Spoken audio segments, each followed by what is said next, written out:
Honey almond കേക്കിൻ്റെ ഫില്ലിങ്സാണ് ഇന്ന് കാണിക്കാൻ പോകുന്നത്. സാദാ വാനില സ്പഞ്ച്, അതിലേക്ക് ഷുഗർ സിറപ്പാണ് ചേർത്തത്. ഷുഗർ സിറപ്പിലേക്ക് പഞ്ചസാരയും ഹണിയും മിക്സ് ചെയ്തിട്ടാണ് ചേർത്തത്. ഞാൻ സാധാരണ മിൽക്ക് സിറപ്പാണ് യൂസ് ചെയ്യൽ. മിൽക്ക് സിറപ്പിൽ ഹണി യൂസ് ചെയ്യാൻ പറ്റുമോ എന്നറിയാത്തത് കൊണ്ടാണ് ഞാൻ ഷുഗർ സിറപ്പ് എടുത്തത്. പിന്നെ ക്രീം ഇട്ടു. ക്രീമിൽ മിൽക്ക് മെയ്ഡ് ചോക്ലേറ്റ് ഗനാഷും ഇട്ടിട്ട് മിക്സ് ചെയ്തു. പിന്നെ ആൽമണ്ട് ഇട്ടു. ഹണി കേക്കല്ല, അപ്പോൾ കുറച്ച് ഹണിയും കൂടി ഒഴിച്ചിട്ട് അടുത്ത ഏറ്റവും ടോപ്പിലെ ലെയറാട്ടോ ഇപ്പോൾ വെച്ചിട്ടുള്ളത്. സെൻറ്ററിൽ നമ്മൾ ഏറ്റവും ടോപ്പിലെ ലെയർ വെക്കുക. നല്ല ഫിനിഷിങ് നമുക്ക് കിട്ടും. വീണ്ടും അതേപോലെ തന്നെ മിൽക്ക് മെയ്ഡ് ഒഴിച്ചു, ക്രീം ഇട്ടു. അത് ഇനി കാണിക്കണ്ടല്ലോ, സമയമില്ലാത്തതുകൊണ്ട് നമ്മൾ ഒരൊറ്റ കോട്ടിങ്ങിലെല്ലാം കഴിയാണ്. ഒരു കോട്ടിങ് ചെയ്ത് പിന്നെ ഫ്രിഡ്ജിൽ വെച്ച് സെറ്റാക്കി പിന്നെ അടുത്ത കോട്ടിങ് അതൊന്നുമില്ല കേട്ടോ. ഒരൊറ്റ കോട്ടിങ്ങിൽ എല്ലാ പരിപാടിയും നമ്മൾ കഴിക്കും. ഫില്ലിങ്സ് കഴിഞ്ഞ് ഇനി നമുക്ക് ചെറിയ ഡെക്കറേഷൻ കണ്ടാലോ.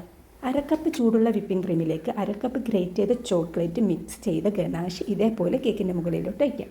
ചെറിയൊരു പോർഷൻ ഒഴിവാക്കി ബാക്കിയുള്ള ഭാഗത്ത് ഹണി ഒഴിച്ചു കൊടുക്കാം. ഹണി ഒഴിച്ച ഭാഗത്ത് ബദാം നൈസായി കട്ട് ചെയ്തത് ഇട്ട് കൊടുക്കാം.